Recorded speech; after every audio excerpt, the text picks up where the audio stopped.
5, 4, 3, 2, 1, 0.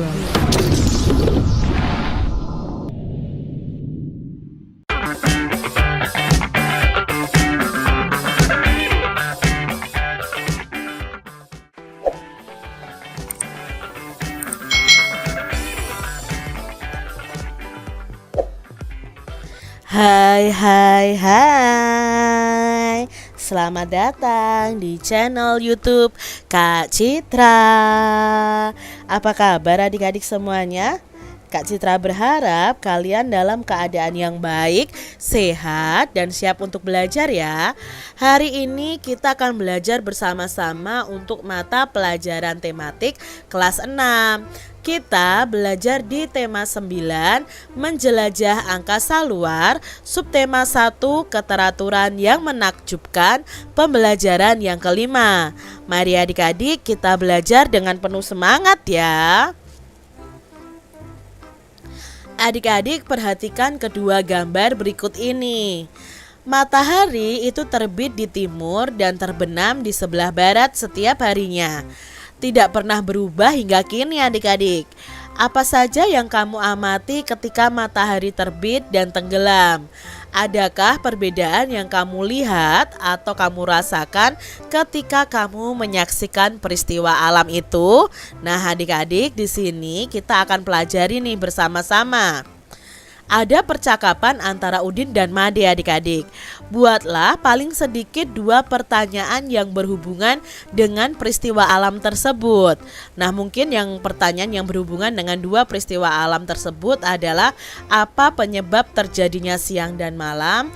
Lalu mengapa jika malam hari itu suasananya gelap?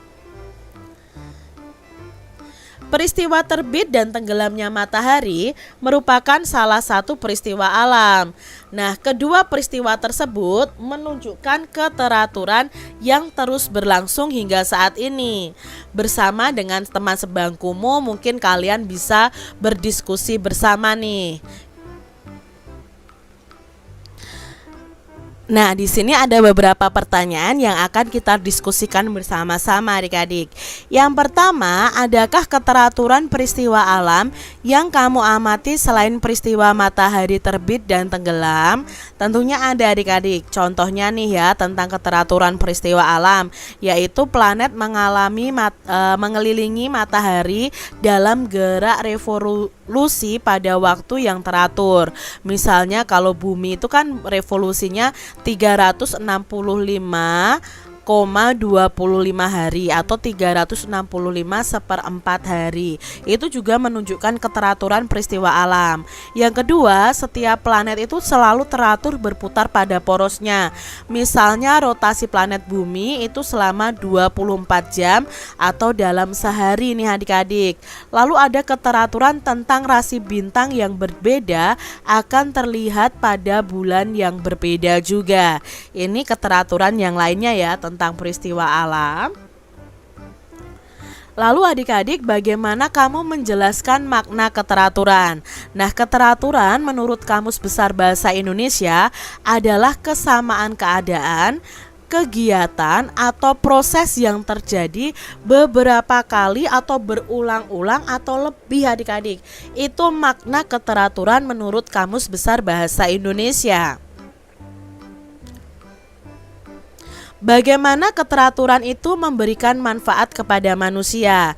Nah, keteraturan revolusi itu bermanfaat bagi manusia. Ya, revolusi bumi atau bumi mengelilingi matahari itu bisa menentukan arah melalui rasi bintang dan bisa menentukan musim yang tepat untuk bercocok tanam. Karena revolusi bumi ini akan ada perubahan musim. Lalu keteraturan rotasi bumi itu bermanfaat juga bagi manusia dalam menentukan kapan melakukan aktivitas dan kapan beristirahat.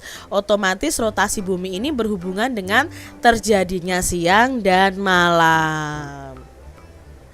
Adik-adik, keteraturan seperti apa yang kamu harapkan terjadi di sekitarmu nih? Nah, apa sih keteraturan apa yang ingin kalian terjadi di sekitar kalian ya. Mungkin keteraturan yang saya harapkan di sekitar kalian adalah keteraturan masyarakat dalam menjalankan hak dan kewajibannya. Atau kalian memiliki pendapat yang lain juga boleh adik-adik. Nah, bagaimana memastikan terjadinya keteraturan di dalam kehidupan pribadi kalian? Nah, cara memastikan keteraturan dalam kehidupan pribadi saya adalah menyeimbangkan antara kewajiban dan hak saya sebagai seorang anak. Bagaimana memastikan terjadinya keteraturan dalam hidup bermasyarakat? Nah, keteraturan dalam masyarakat terjadi jika setiap individu itu bisa melaksanakan kewajiban dan bisa menerima haknya sesuai dengan ketentuan. Yang pasti kewajiban dan haknya itu harus seimbang. Adik-adik, di sini ada percakapan antara Siti dan Udin adik-adik.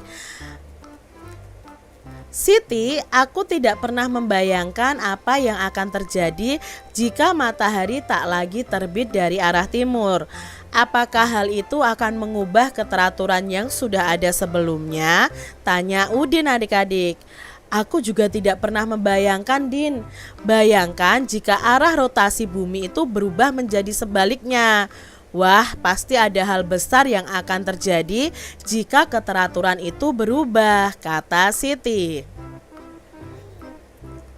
Mungkin hal itu juga akan mempengaruhi planet-planet lainnya di dalam tata surya. Ya Siti, wow, satu perubahan yang terjadi pada satu planet akan mempengaruhi planet lainnya ya, kata Udin. Aku tidak tahu pasti, Din. Kita perlu tahu lebih banyak tentang sistem tata surya kita. Nah, aku punya artikel menarik. Bagaimana kalau kita baca bersama? Nah, ini adalah artikel yang dibaca oleh Siti dan Udin. Judulnya adalah Matahari Pusat Sistem Tata Surya. Matahari merupakan salah satu bintang yang ada di dalam galaksi adik-adik. Matahari itu terdiri atas gumpalan gas raksasa yang memiliki banyak sekali lidah api seperti ini adik-adik ya. Lidah api yang ada di matahari merupakan ledakan-ledakan yang dapat mencapai jutaan kilometer tingginya. Suhu permukaan matahari itu mencapai 5.800 derajat Celcius. Sangat sangat panas ya adik-adik ya. Kita saja kalau cuma 34 derajat Celcius, 38 derajat Celcius, kita aja sudah merasa panas, apalagi 5.800 derajat Celcius. Matahari adalah satu-satunya bintang di dalam tata surya kita yang menghasilkan panas dan cahaya. Panas dan cahaya matahari inilah yang memberikan kehidupan di bumi adik-adik. Perubahan panas matahari dapat menyebabkan kehidupan makhluk hidup di dunia juga terpengaruh. Jika panas matahari berkurang, maka seluruh bagian di bumi akan membeku. Wah, sangat bahaya ya adik-adik ya. Tetapi jika panas mataharinya bertambah, ini juga berbahaya juga. Es di kutub utara akan mencair dan air laut serta sungai akan naik dan daratannya akan semakin tertutup adik-adik. Ini bahaya juga. Matahari ini berukuran sangat besar. Jarak antara pusat matahari hingga permukaan sama dengan 2 kali jarak bumi dengan bulan yang berjarak sekitar 384.000 km. Inti matahari itu sangat panas, lebih panas lagi adik-adik, yaitu 15 juta derajat Celcius. Tadi permukaannya sekitar 5.800. Inti atau di dalamnya itu 15 juta derajat Celcius. Matahari sebagai pusat tata surya itu memengaruhi setiap planet yang ada di dalamnya. Setiap planet memiliki ciri dan keunikan yang berbeda. Oleh planet di dalam ya, tata surya itu dibagi menjadi dua golongan, yaitu planet dalam dan planet luar. Nah, perhatikanlah gambar berikut ini adik-adik. Nah, ini ya ada planet dalam dan planet luar ya. Nah, planet dalam adalah planet-planet yang terdekat dengan matahari dan termasuk 4 planet pertama, yaitu Merkurius ya. Ini Merkurius, Venus, Bumi, dan Mars. Ini disebut dengan planet dalam. Sedangkan planet luar adalah planet yang lebih jauh dari matahari dan mencakup 4 planet berikutnya seiring dengan peningkatan jarak dari matahari, yaitu Jupiter, Saturnus, Uranus, dan Neptunus. Kedua golongan planet tersebut dibatasi oleh yang namanya ini adik-adik, namanya sabuk asteroid. Nah, sabuk asteroid ini merupakan bongkahan-bongkahan batu yang tersusun oleh materi-materi seperti materi penyusun planet, yaitu gas beku dan debu. Itu ya planet dalam dan planet luar. Planet-planet dalam itu terdiri atas batuan dan logam. Planet-planet ini bergerak perlahan karena mereka itu dianggap berat. Diameter rata-rata planet ini kurang lebih 13.000 km. Oleh karenanya mereka ini dianggap sebagai planet kecil adik-adik ya. Planet dalam itu planet kecil. Sedangkan planet luar itu tersusun atas gas. Gas-gas penyusunnya antara lain adalah hidrogen dan helium. Nah, planet-planet ini seperti balon yang sangat besar yang mengambang di luar angkasa. Planet-planet ini dianggap sebagai planet gas raksasa. Planet-planet ini memiliki diameter rata-rata kurang lebih 48.000 km. Diambil dari Antariksapedia. Adik-adik, berkat perkembangan ilmu pengetahuan, kita jadi mendapatkan banyak informasi tentang luar angkasa ya. Keteraturan tata surya yang kamu pahami saat ini masih menyimpan banyak misteri. Misteri-misteri tersebut dapat diungkap melalui perkembangan ilmu pengetahuan dan teknologi. Salah satu cara untuk mengetahui keteraturan dalam sistem tata surya adalah dengan melakukan pengelompokan berdasarkan kriteria tertentu.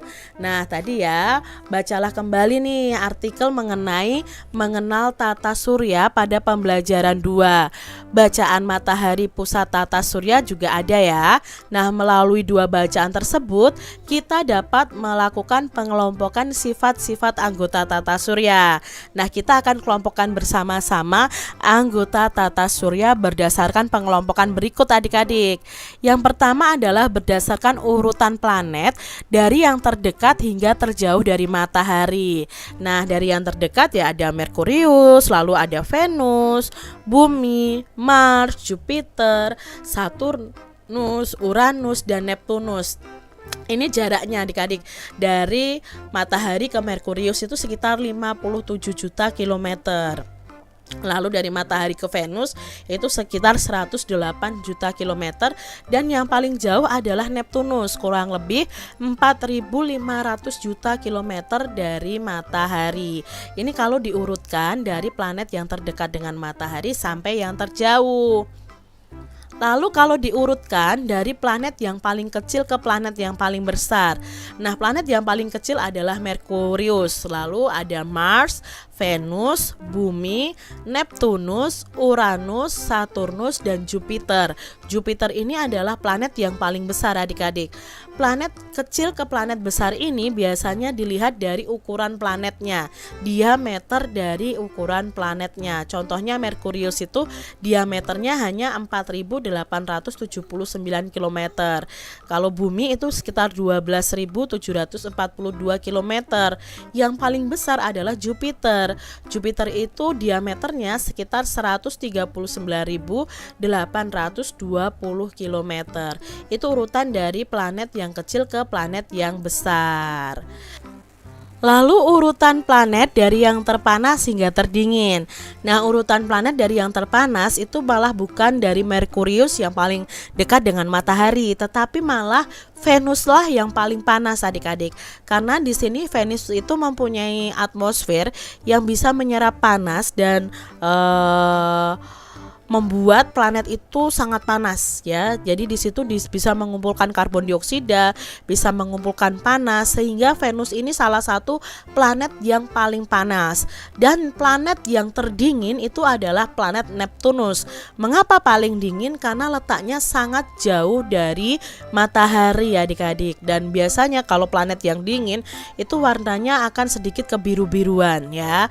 Berbeda dengan bumi. Kalau bumi itu kan letaknya urutan ketiga dari yang terdekat dengan matahari. Nah, bumi itu istilahnya ya panas ya dingin, tapi tidak terlalu panas juga tidak terlalu dingin adik-adik. Berikutnya adalah urutan planet berdasarkan rotasinya yang paling cepat hingga yang paling lambat. Nah, rotasi yang paling cepat itu terjadi pada planet Jupiter. Itu hanya 10 jam adik-adik ya. Lalu Saturnus itu 10,7 jam. Neptunus itu hanya berotasi 16 jam. Berotasi itu planet tersebut berputar pada porosnya. Uranus itu 17 jam. Kalau bumi itu sebenarnya 24 jam atau 1 hari. Mars itu ada 24,6 jam. Merkurius 59 hari. Nah, Venus itu berputar pada porosnya itu membutuhkan 243 hari. Jadi yang sangat lambat itu adalah Venus adik-adik ya, membutuhkan waktu yang lebih lama. Lalu urutan planet yang melakukan revolusi dari yang paling cepat ke yang paling lambat adik-adik. Nah, untuk yang paling cepat ke yang paling lambat itu ada Merkurius. Kenapa Merkurius paling cepat? Karena Merkurius ini dekat dengan bumi, jadi revolusinya paling cepat. Dan yang paling lambat adalah Neptunus.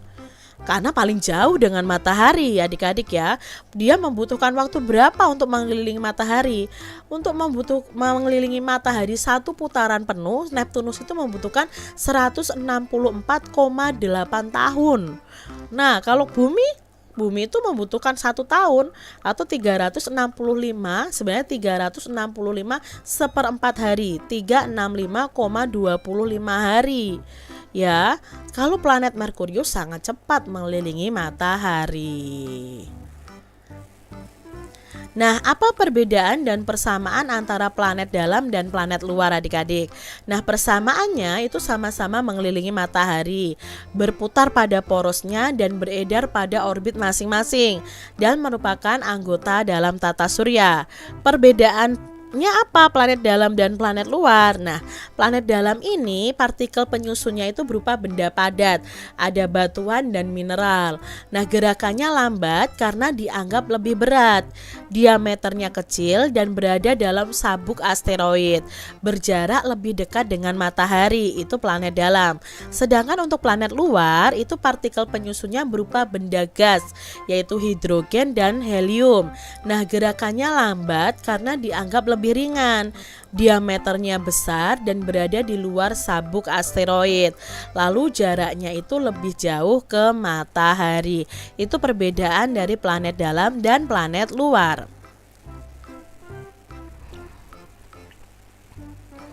Adik-adik, kesimpulan apakah yang kamu dapatkan dari kegiatan pembelajaran di atas? Nah, kesimpulannya adalah matahari itu sebagai pusat tata surya yang mempengaruhi setiap planet yang ada di dalamnya. Setiap planet itu memiliki ciri dan keunikan yang berbeda. Nah, planet dalam tata surya itu dibagi menjadi 2 golongan, yaitu planet dalam dan planet luar. Itu kesimpulan yang bisa kita pelajari ya adik-adik. Adik-adik, di sini ada cerpen yang berjudul Masih Ada Waktu Arya. Yuk kita simak bersama-sama, karya Diana Caritas. Arya senang sekali hari ini. Ayah akan mengajaknya menonton film tentang makhluk luar angkasa. Ia sudah lama menantikan kesempatan ini. Kebetulan kali ini ayah dapat menemaninya. Wah, antriannya sudah panjang ayah, kata Arya agak murung ketika telah sampai di bioskop. Penjualan tiket ternyata sudah dibuka setengah jam yang lalu dan sekarang antriannya cukup panjang. Seandainya saja tadi ayah tidak membantu Mbak Ita membetulkan sepedanya, pasti kita tidak akan mengantri sepanjang ini. Tidak apa-apa Arya, kita masih punya waktu. Pemutaran filmnya masih 45 menit lagi kok. Yuk segera mengantri, ajak ayah sambil berjalan menuju antrian. Seandainya tadi sepeda Mbak Ita tidak rusak, kita bisa sampai ke sini lebih cepat ya. Jadi tidak harus mengantri lama. Arya masih menggerutu tentang peristiwa sebelumnya. Arya, Mbak Ita juga tidak berharap sepedanya akan rusak kan? Mbak Ita akan pergi les menari. Kalau sepedanya rusak di tengah jalan, lebih kasihan lagi Mbak Ita. Beruntung rusaknya di rumah dan ayah tahu. Jadi ayah harus bantu Mbak Ita dulu supaya ia tetap bisa latihan menari dengan selamat. Memang Arya ingin Mbak Ita celaka di jalan, hibur ayah. Arya hanya tersenyum dan mengangguk. Tentu saja ia tidak ingin kakak perempuannya itu mengalami kecelakaan. Yuk Arya, di depan kita tinggal 2 pengantri lagi tuh. Sebentar lagi giliran kita, kata ayah setelah kurang lebih 1/4 jam berdiri mengantri. Arya tampak bergembira dan bersemangat adik-adik. Ketika Arya dan ayah hendak maju untuk membayar tiket, tiba-tiba terdengar suara dari belakang mereka. Aduh Bu, perutku sakit sekali, seru seseorang di belakang Arya dan ayah. Seketika mereka menoleh ke belakang. Tampak seorang anak perempuan sebaya dengan Arya sedang memegang perut. Wajahnya pucat, keringat tampak mengucur di dahinya. Ibu anak perempuan itu pun terlihat panik. Beberapa kali si ibu menghibur anaknya untuk bertahan dalam antrean. Ibu, silahkan ibu beli tiket dulu. Kasihan anak ibu. Tiba-tiba Arya berkata kepada ibu si anak itu. Si ibu langsung menatapnya dan melihat ayah. Ayah mengangguk dan mempersilahkan keduanya untuk maju mengambil antrean mereka. Setelah si ibu mengucapkan terima kasih, mereka maju untuk membeli tiket mereka dan segera beranjak pergi menuju toilet bioskop. Film memang masih akan dimulai 30 menit lagi. Terima kasih Arya, kamu menunjukkan kepekaanmu terhadap orang lain yang lebih membutuhkan. Tindakanmu membantu tadi sebenarnya juga membantu kita semua yang ada di tempat antrian untuk tetap teratur. Coba kalau kamu tidak cepat menawarkan antrean kita, pasti antrean di belakangnya akan terganggu karena situasi yang dialami oleh anak dan ibu itu, kata ayah. Ah Arya kan hanya melakukan persis seperti yang ayah lakukan pada Mbak Ita tadi. Arya hanya ingin memastikan semua teratur dan dapat melakukan kegiatan sesuai yang telah direncanakan. Kasihan anak itu ayah. Arya juga jadi terbayang Mbak Ita jika ia tidak dibantu ayah tadi. Jelas Arya. Ayah tersenyum sambil mengusap kepala Arya. Nah itu tadi ya adik-adik ya, cerpen dari tokoh yang bernama Arya. Nah judul cerita dan pengarangnya adalah Masih Ada Waktu Arya oleh D. Karitas. Nah watak dan tokoh utamanya itu peduli dan penyayang. Siapa tokoh utamanya? Ya Arya tadi. Lalu tokoh tambahannya siapa? Ayah. Ayah itu sabar dan bijaksana. Lalu hubungan antara tokoh utama dan tokoh tambahan apa? Nah ini berhubungan erat karena mempengaruhi jalan cerita. Tokoh utama itu adalah anak dari tokoh tambahannya. Lalu gambar tempat peristiwanya adalah di bioskop, tepatnya di antrean tiket ya adik-adik ya, atau loket tiketnya. Nah adik-adik, lalu singkatan dari isi ceritanya bagaimana atau rangkuman dari cerita tersebut bagaimana? Nah ini rangkumannya adik-adik ya. Arya gembira karena bisa menonton film bersama ayah di bioskop. Namun kegembiraannya itu berkurang setelah mengetahui antrean yang cukup panjang. Arya pun berpikir seandainya tadi sepeda kakaknya tidak tidak rusak, mungkin ia tidak perlu mengantri lama. Nah, ayah Arya itu menasihati Arya dan Arya bisa memahaminya. Ketika mengantri, tiba-tiba terdengar suara anak perempuan yang kesakitan perutnya. Arya berinisiatif mempersilahkan anak perempuan tersebut untuk membeli tiket lebih dulu. Arya ingin memastikan semua tetap teratur dan melakukan kegiatan sesuai yang telah direncanakan. Ayah sangat bangga dengan keputusan Arya tersebut.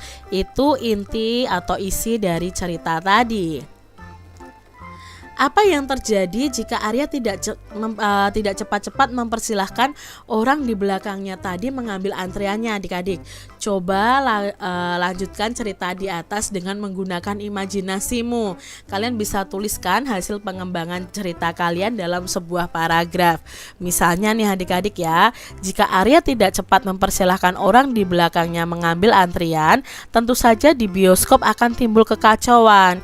Beberapa orang yang dekat dengan peristiwa tersebut akan menyingkir menjauh untuk menghindari kekacauan dan pertengkaran lebih parah lagi. Maka pihak bioskop bisa saja menutup sementara tiket pembelian sehingga tidak ada calon pembeli tiket yang bisa dilayani termasuk Arya. Nah, Arya menjadi menyesal nih atas tindakannya tersebut kalau sampai Arya tidak mempersilahkan orang yang di belakangnya yang sakit perut tadi untuk mengambil antriannya. Malah terjadi kekacauan ya adik-adik. Keteraturan itu juga diperlukan saat bekerja sama dengan orang lain untuk menciptakan harmoni. Nah, dalam bermain musik untuk menciptakan harmoni yang dapat dinikmati itu diperlukan pemahaman tentang aturan atau pola yang harus diikuti dengan baik. Nah, pemahaman tentang interval dapat membantumu menciptakan harmoni musik yang dapat dinikmati. Adik-adik, pemahaman tentang jarak nada atau interval akan membantumu untuk menghasilkan sebuah akor. Apa akor itu? Nah, akor merupakan bunyi yang dibunyikan serempak yang dibentuk dari beberapa nada dengan jarak nada tertentu. Sebuah akor itu paling sedikit terdiri dari 3 nada. Akor biasanya digunakan untuk mengiringi sebuah nyanyian. Akor juga dapat dimainkan dengan melodi lagu pada alat musik adik-adik ya. Nah, tangga natural itu terdiri atas 7 buah akor, yaitu C mayor, D minor, E minor, F mayor, G mayor, A minor, dan B diminisette ya atau B dim. Nah, perhatikanlah beberapa akor yang sering digunakan pada alat musik piano nih adik-adik. Cobalah akor berikut ini dengan alat musik yang tersedia. Kalau kalian punya piano atau keyboard bisa kalian coba. Jika kamu menggunakan recorder, kamu memerlukan teman yang lain untuk membunyikannya secara bersamaan.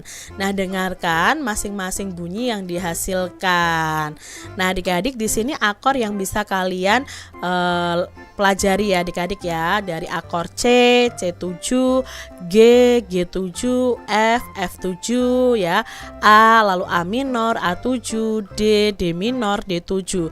Nah, kalian itu kalau di keyboardnya pencet yang berwarna hitam ini nih ya. Kalau C berarti pencetnya ini. Nah, kalian harus lihat ya akornya itu bagaimana ya. Adik-adik ya bisa latihan dengan keyboard kalian atau piano atau organ kalian masing-masing. Nah, dapatkah kamu mencoba untuk mengingat nada yang dihasilkan dari setiap akor tersebut? Nah, ketika kamu memainkannya, apa yang kamu rasakan adik-adik? Lalu coba perhatikan kembali lagu Ambilkan Bulan Bu dan kalian pelajari nih tangga nada dan akornya. Cobalah untuk memainkannya dengan menggunakan alat musik yang kamu punya. Boleh gitar, boleh pianika ya, atau organ, atau keyboard, atau piano. Nah, sesuai akor yang ditentukan. Selamat mencoba ya adik-adik. Demikian tadi adik-adik pembahasan kita di tema 9, subtema 1 pembelajaran yang kelima. Semoga video pembelajaran ini bermanfaat untuk adik-adik semuanya. Dan sampai jumpa lagi di video pembelajaran Kak Citra selanjutnya. Tuhan memberkati. Jangan lupa tekan tombol subscribe, lalu tekan loncengnya, tekan juga tombol like, lalu share ke media sosial kalian. Jangan lupa untuk ikuti media sosial Kak Citra. Terima kasih.